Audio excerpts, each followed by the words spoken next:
அனைவருக்கும் புத்தாண்டு வாழ்த்துக்கள். கடவுள் அருள் டிவி நேயர்களுக்கு லக்ஷ்மி நாராயண அன்பு வணக்கங்கள். இப்போ நம்ம பார்க்க போகிறது வார ராசி பலன் 29ஆம் தேதியிலேருந்து 4ஆம் தேதி வரை இப்படி இருக்க போதான்னு பார்க்க போகிறோம்.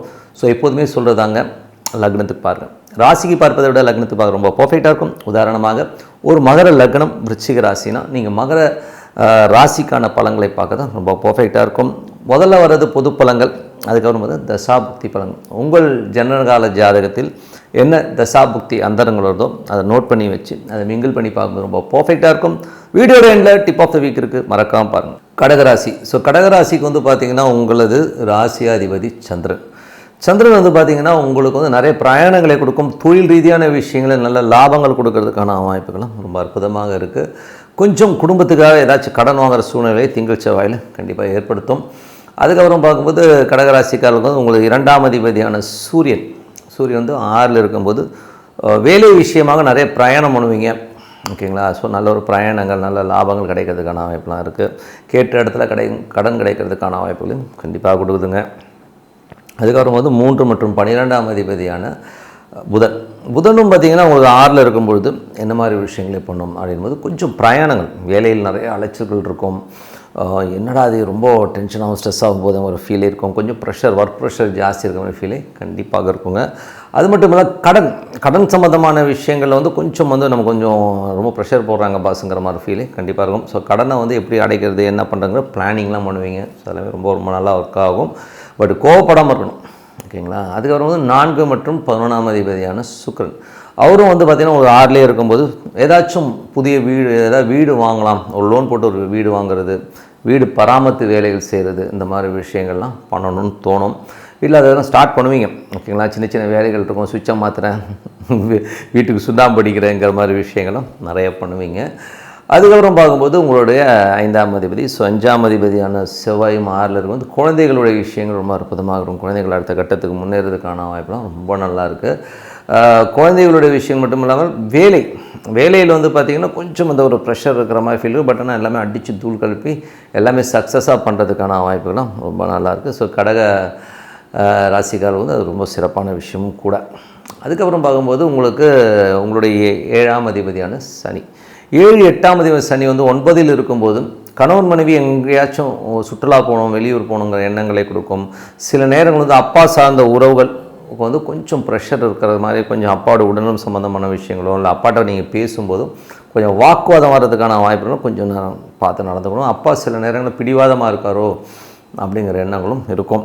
ஸோ அதுக்கப்புறம் வந்து உங்களுடைய 10ஆம் அதிபதியான செவ்வாய் உங்களுக்கு வந்து 6ல் தொழில் ரீதியான விஷயங்களை கடன் கேட்டிருந்தீங்கன்னா கண்டிப்பாக கிடைக்கும். எல்லாமே ரொம்ப அற்புதமாக இருக்குது. அதுக்கப்புறம் உங்களுடைய 11ஆம் அதிபதியான சுக்கிரன் 6ல் இருக்கும்போது வேலையில் நல்ல ஏற்றங்கள், பெரிய லாபங்கள் வர்றதுக்கான வாய்ப்புகள் ரொம்ப அற்புதமாக இருக்குங்க. ஸோ இதுவரை வந்து பார்த்தது வந்து பார்த்திங்கன்னா பொது பலங்கள். இப்போ பார்க்கும்போது தசாபதி பலன் கடக லக்னமாகிறது சூரியன் தசாபதி. சூரியன் வந்து 2ஆம் அதிபதி 6ல் இருக்கும்போது வீட்டுக்கு தேவையான ஒரு பணம், காசு, ரொட்டேஷன் எல்லாமே அற்புதமாக இருக்குங்க. சில நேரங்கள் வந்து வீட்டுக்காக சில கடன் வாங்குற மாதிரி சூழ்நிலை ஏற்படுத்தும். சில நேரங்கள் வந்து ஏதாச்சும் ஒரு வாக்குவாதம் வர்றதுக்கான வாய்ப்புலாம் இருக்கணும், கொஞ்சம் கவனமாக பார்த்துக்கணும். கடக லக்னமாக இருந்து சந்திரன் சந்திரன் வந்து நிறைய பிரயாணங்களும் நல்ல லாபங்களும் தொழில் ரீதியான விஷயம் பெரிய வெற்றிகள் வர்றதுக்கான ரொம்ப நல்லாயிருக்கு. கடக லக்னமாக இருந்து உங்களுக்கு செவ்வாய் தசாபுத்தி இருந்தது. செவ்வாய் வந்து பார்த்திங்கன்னா உங்களுக்கு 5ஆம் அதிபதி 6ல் இருக்கும்போது குழந்தைகளோட வளர்ச்சி ரொம்ப அற்புதமாக இருக்கும். குழந்தைகள் அடுத்த கட்டத்துக்கு முன்னேறது, அவங்களுக்கு ஒரு வருமானம் வருது, கலைஞர்களுக்கு வந்து ஒரு நல்ல வருமானங்கள் வர்றதுக்கான வாய்ப்பு ரொம்ப அற்புதமாக இருக்குது. வேலை விஷயங்களில் மட்டும் சின்னதாக ஒரு ப்ரெஷர் வந்து போகும். அதுக்கப்புறம் வந்து கடக லக்னமாக இருந்து ராகு வந்து பார்த்திங்கன்னா உங்களுக்கு இப்போ 8ல் இருக்கும்போது கவனமாக இருக்கணும். ஏன்னா வந்து கொஞ்சம் வந்து உடல் ரீதியான விஷயங்களையோ ஏதாவது பெருசாக எதிர்பார்த்து அது நடக்கலை அப்படிங்கிற ஃபீலை கண்டிப்பாக ஏற்படுத்தும். கடக லக்னமாக இருந்து குரு தசாபுத்தி வந்துடும். குரு வந்து பார்த்திங்கன்னா உங்களுக்கு வந்து 6 மற்றும் 9ஆம் அதிபதி, அவர் வந்து என்ன மாதிரி விஷயங்களை பண்ணுவோம்னா ஒரு 12ல் இருக்காருங்க. வேலை விஷயமாக நிறைய அலைச்சல்கள் இருக்கும், நிறைய எதிர்பார்ப்புகள் இருக்கும். அப்படி பண்ணணும், இப்படி வெளியூர் போகணும், ஒரு டிரான்ஸ்ஃபர் எதிர்பார்த்துட்டுருக்கோன்னா கண்டிப்பாக நடக்கிறதுக்கான நல்லாவே இருக்குது. கடக லக்னமாக இருந்து சனி தசாபுத்தி வந்துடுங்கள். சனி வந்து பார்த்திங்கன்னா உங்களுக்கு வந்து 7, 8ஆம் அதிபதி. ஸோ 7, 8ஆம் அதிபதியான சனி வந்து 9ல் இருக்கும்போது கணவன் மனைவி ஏதாவது வெளியூர் பிரயாணங்கள் ட்ராவல் பண்ணோம், நாங்கள் லேக்குக்கு போனோம், பீச்சுக்கு போனோம் அப்படிங்கிற எண்ணங்களை எல்லாம் கொடுக்கும். அதே நேரத்தில் வந்து பார்த்திங்கன்னா அப்பாவுடைய உறவுகள், அப்பா சார்ந்த உறவுகளால் வந்து ஒரு சின்னதாக ஒரு ஸ்ட்ரெஸ்ஸஸ் டென்ஷன்ஸ் வரும். ஸோ அது மாமனாராக இருக்கலாம், அப்பாவாக இருக்கலாம், ஸோ அந்த வயது ஒத்தவர்களாக இருக்கலாம், அவங்கள்ட்ட கொஞ்சம் பார்த்து ஜாகிரதையாக நடந்துக்கிறது ரொம்ப ரொம்ப நல்லதுங்க. ஸோ கடக லக்னமாக இருந்து உங்களுக்கு வந்து புதன் தசாபுத்தி அந்தரங்கள். ஸோ புதன் வந்து பார்த்திங்கன்னா உங்களுக்கு வந்து 3-12ஆம் அதிபதி 6ல் இருக்கும்போது பிரயாணங்கள் வெளியூர் பிரயாணங்கள், நிறைய மாற்றங்கள், வேலையில் நிறைய மாற்றங்கள், கொஞ்சம் அலைச்சல் இருக்கிறதுக்கான வாய்ப்புலாம் நிறைய இருக்குது. கடக லக்னமாக இருந்து கேது தசாபம், கேது 2ல் இருக்கார். ஸோ 2லேருந்து அது சுக்கிரனுடைய சாரத்தில் இருக்கும்போது பேசும்போது கொஞ்சம் கவனமாக பேசணும். ஏதாவது இடவடமாக பேசி அது வழக்குகள் ஒரு வாக்குவாதங்கள்லாம் ஏற்படுறதுக்கான வாய்ப்பு இருக்கிறனால ரொம்ப ரொம்ப கவனமாக இருக்கணும். அம்மாவுடைய உடல்நலம் சம்மந்தமான விஷயங்கள் ரொம்ப கேர்ஃபுல்லாக இருக்குது, ரொம்ப ரொம்ப நல்லது. அதுக்கப்புறம் கடக லக்னமானது சுக்கிரன் தசாபுத்தி அந்தரங்கள். சுக்கிரன் வந்து பார்த்திங்கன்னா உங்களுக்கு வந்து 11ஆம் அதிபதி மற்றும் 4ஆம் அதிபதியாக இருந்த ஒரு 6ல் இருக்கும்போது ஏதாச்சும் வந்து சொத்துக்கள், புதிய சொத்துக்கள் வாங்குறது, வண்டி வாகனம் லோன் போட்டு வாங்குறது, இந்த மாதிரி லோன் போட்டு வாங்குற மாதிரி விஷயங்கள், சில பேர் வந்து வீடு பராமத்து வேலைகள் பண்ணுறது, இந்த மாதிரி விஷயங்கள்லாம் கண்டிப்பாக இருக்கும்.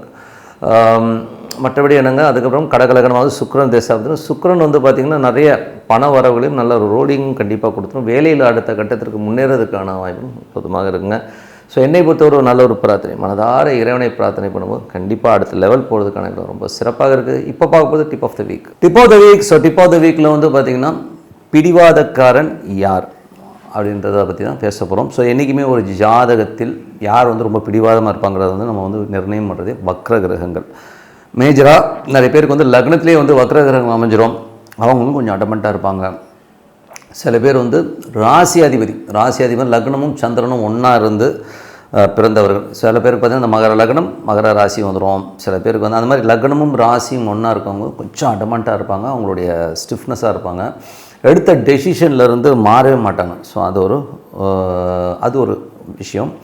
அதுக்கப்புறம் பார்த்திங்கன்னா யார் ரொம்ப ஏடாகுடமான வக்கரம், அதாவது ஏடாகுடமாக நல்லதோ கெட்டதோ நான் வச்சது தான் சட்டம் அப்படின்னு இருக்கிறவங்களும் தான் பார்த்திங்கன்னா மேஜராக வந்து நிறைய வக்ர கிரகங்கள் இருக்கிற ஜாதகங்களில் வந்து அந்த மாதிரி விஷயங்கள் நடக்கும். ஸோ வக்ர கிரகங்களும் போது என்ன மாதிரி வக்ரகங்களும் போது இப்போ சப்போஸ் குருவோ சனியோ ராகு கேதுகளுடைய அந்த ஜாதகத்தில் வந்து வலுவாக உட்காந்துரும். ஸோ எனக்கு தெரிஞ்ச நண்பர்கள்லாம் பார்த்திங்கன்னா லைனாகவே வக்ர கிரகமாக இருக்கும். ஸோ அந்த மாதிரி இருக்கிறவங்களாம் பார்த்திங்கன்னா திருந்தவே மாட்டாங்க.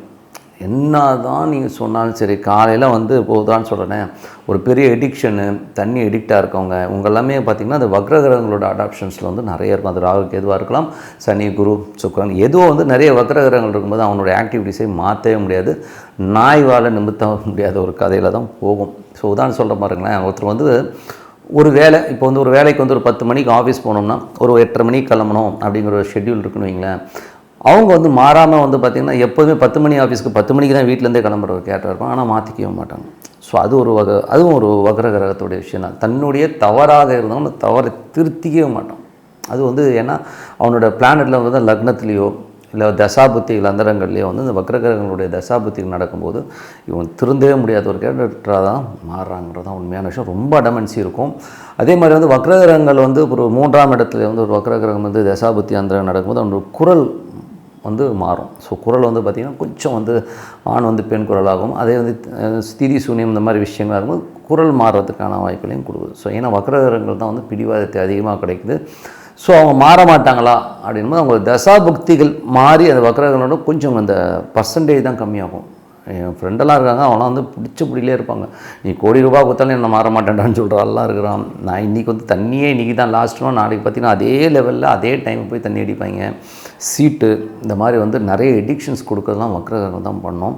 ஸோ அதனால் வந்து வக்ரகிரகங்கள் இருக்கவங்க இதை மாற்றிக்கணுன்னா என்ன பண்ணணும் அப்படின்னும்போது என்னை பொறுத்தவரை வந்து ரொம்ப ஹம்பகாக கூட இருக்கலாம், பட் ரிவர்ஸில் நடக்கிறது. ஸோ ரிவர்ஸில் நடக்கலாம். ரிவர்ஸ் மீன்ஸ் சும்மா ஒரு ரவுண்ட் மாதிரி கூட சும்மா ரிவர்ஸ்லேயே நடப்பாங்க இல்லையா, அது ஒரு பரிகாரம் இருக்குது. அதே மாதிரி வக்ரகிரகங்கள் வந்து அதிகமாக இருக்கிறவங்க வந்து ராகு கேதுக்களை வந்து பிரார்த்தனை பண்ணுறது ரொம்ப நல்லது. ஸோ ராகு கேதுக்களை வந்து பிரார்த்தனை பண்ணும்போது சர்ப கோயில்கள், உதாரணமாக சர்ப கோயில்களுக்கு போகும்பொழுது இந்த மாதிரி ஒரு அடமன்சிலேருந்து கொஞ்சம் ரிலீஃப் ஆகி வர்றதுக்கான விஷயங்கள் ரொம்ப சூப்பராக இருங்க. ஏன்னா வந்து அது எப்போ போகிறது அப்படின்னும் போது உங்களுக்கு என்ன திசை நடக்குதோ அந்த கிழமைகளில் போகிறது ரொம்ப நல்லது. இப்போ உதாரணமாக வந்து ஒரு சூரியன் வரப்போகிறதுல வக்ர கிரகமாக, ஓகேங்களா, சந்திரனும் வரப்போதில்ல, இப்போ செவ்வாய் வக்ரமாக இருக்குதுன்னு வச்சுக்கோமே, அப்போ வந்து நீங்கள் வந்து குக்கே சுப்பிரமணியா இல்லை ஒரு சர்ப கோயில் வந்து முருகர் சம்மந்தமான ஒரு சர்ப கோயில்களுக்கு போயிட்டு வர்றது, இல்லை முருகர் சம்மந்தமாக சித்தர்கள் சித்தர்களும் ரொம்ப நல்லா இருக்கும். இப்போ பாம்பன் சுவாமிகள் கோயில் இந்த மாதிரி கோயில்கள் போகும்போது அந்த வக்ரகிரகத்துடைய அந்த ஒரு அடமன்சி அதோடைய நெகட்டிவ்லேருந்து கண்டிப்பாக வெளியில் வரலாம்.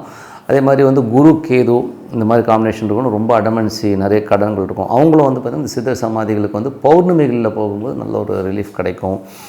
அந்த மாதிரி ஒரு சர்ப கோயில்கள் வக்ரகிரகங்களுக்கு வந்து ஒரு நல்ல ரிலீஃபை கொடுக்குங்கிறது தான் உண்மையான விஷயம்.